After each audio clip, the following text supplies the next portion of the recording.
Madam as A ಅವರು producer, ನಾನು Karnataka television association vice president ಆಗಿರೋದ್ರಿಂದ ಬಹುತೇಕ ಹಲವು ಸಂದರ್ಭ ಮೀಟ್ ಮಾಡ್ತಾ ಇದ್ವಿ. ಇದಕ್ಕೆ ಮೊದಲು ಜನನಿ ಸೀರಿಯಲಿಂದ ಪ್ರೀತಿಗಾಗಿರ್ಬೋದು, ಇತ್ತೀಚೆಗೆ ಕೃಷ್ಣ ರುಕ್ಕು ಆ ಸೀರಿಯಲ್ ಕೂಡ ಒಟ್ಟಿಗೆ ಯಾವುದೇ ಪ್ರೊಜೆಕ್ಷನ್ ವರ್ಕ್ ಮಾಡ್ತಾಯಿದ್ದೀನಿ. ಬಟ್ ಅವರು ಇಷ್ಟು ಬೇಗ ನಮ್ಮನ್ನು ಅರಗಲ್ತಾರೆ ಅಂತ ಯಾವ ಕನಸು ಮನಸ್ಸಲ್ಲಿ ನೆನೆಸಿರಲಿಲ್ಲ. ಬೆಳಿಗ್ಗೆ ಮೆಸೇಜ್ ಬಂದ ತಕ್ಷಣ ಶಾಕ್ ಆಗೋಯ್ತು ನನಗೆ. ಇದೇನು ಫ್ರಾಂಕ್ ಮಾಡ್ತಾ ಇದ್ದಾರಾ ಅಥವಾ ಸುಮ್ಮನೆ ಏನಾದ್ರು ತಮಾಷೆಗೆ ಮಾಡ್ತಾ ಇದ್ದಾರಾ ಅಂತ. ಬಟ್ ಆಮೇಲೆ ಕನ್ಫರ್ಮ್ ಮಾಡ್ಕೊಂಡ್ಮೇಲೆ ಭಾಳ ದುಃಖ ಆಯಿತು.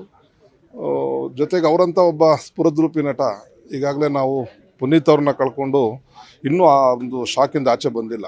ಅಂಥದ್ರಲ್ಲಿ ಅದೇ ವಾರಿಗೆ ಇವರು ಕಳ್ಕೊಂಡಿದ್ದು ನಿಜಕ್ಕೂ ಬಹಳ ದುಃಖ ಅನ್ನಿಸ್ತಾ ಇದೆ. ಜೊತೆಗೆ ಅವರು ಒಬ್ಬ ತುಂಬ ಸಿಸ್ಟಮ್ಯಾಟಿಕ್ ಮನುಷ್ಯ. ಪ್ರೊಡಕ್ಷನ್ಲಿರ್ಬೋದು, ಆ್ಯಕ್ಟಿಂಗಲ್ಲಿರ್ಬೋದು, ಆ್ಯಸ್ ಎ ಪ್ರೊಡ್ಯೂಸರು ತುಂಬ ಡಿಸಿಪ್ಲಿನಾಗಿ ಮೇಂಟೈನ್ ಮಾಡ್ತಾಯಿದ್ರು. ಅವರ ಪ್ರೊಡಕ್ಷನಲ್ಲಿ ಯಾವುದೋ ಒಂದು ರೀತಿಯ ಕಪ್ಪು ಚುಕ್ಕೆ ಇರಲಿಲ್ಲ. ಕಲಾವಿದರನ್ನ ಅಷ್ಟೇ ಗೌರವದಿಂದ ಕಾಣ್ತಾಯಿದ್ರು ಮತ್ತು ಟೈಮ್ಗೆ ಪೇಮೆಂಟ್ಸ್ ಎಲ್ಲ ಇದು ಮಾಡ್ತಾಯಿದ್ರು. ಬಟ್ ಅವರು ಕೂಡ ಒಂದು ಜಿಮ್ ಬಾಡಿ ಅವ್ರದ್ದು, ಯಾವಾಗಲೂ ಅಥ್ಲೆಟ್ ಬಾಡಿ. ಅವರು ವರ್ಕೌಟ್ ಮಾಡ್ತಾಯಿದ್ರು, ಸ್ವಿಮ್ಮಿಂಗ್ ಮಾಡ್ತಾಯಿದ್ರು. ಇತ್ತೀಚೆಗೆ ನಡೆದಂಥ IPL ಇದು ನಮ್ಮ ಟೂರ್ನಮೆಂಟ್ಗಳಲ್ಲಿ ಭಾಗಿಯಾಗಿದ್ದರು. ಕ್ರಿಕೆಟು ಮತ್ತು ಬ್ಯಾಡ್ಮಿಂಟನ್ನೆಲ್ಲ ತುಂಬ ಸಿಸ್ಟಮ್ಯಾಟಿಕ್ ಮನುಷ್ಯ. ಬಟ್ ಯಾಕೆ ಇಷ್ಟು ಬೇಗ ದೇವರನ್ನು ಕಳ್ಕೊಂಡಿರೋದೇ ಭಾಳ ದುಃಖ ಆಗ್ತಾಯಿದೆ.